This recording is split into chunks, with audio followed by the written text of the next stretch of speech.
everyone, this is Molinila. Now I am going to give review of Mala's New House. This storybook is written by Deepalakshmi. Deepalakshmi ma'am has written many stories for kids such as Magic Pot, Active Kids, Labor India and Mala's New House. Now we go for Mala's New House. In this story, there are many characters: mother, father, brother and Mala.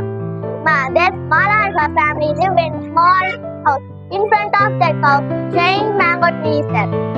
In that mango tree, lot of birds are living. People who come for bus stop, they take rest under the mango tree.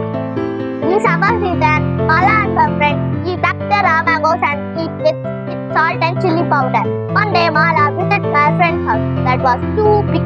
Mala decided, I too want to build the big house. Mala told to her father. Her father also accepted. I will call the people for cut the trees and build the house. The next day, Mala come outside and see there was no tree. Only the logs are there. Mala friends and neighbors scold Mala. Why are you cut this, Mala? How rare are you like that? They are scold. Muthu's friend also scolding. Why you cut this, Muthu? This is our play area now. Now where we go and play? Like that. Mala suddenly cry and shout. I am mommy like that.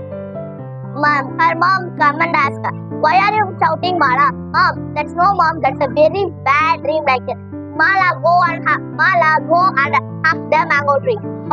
For this story, moral is don't cut the trees. Thank you.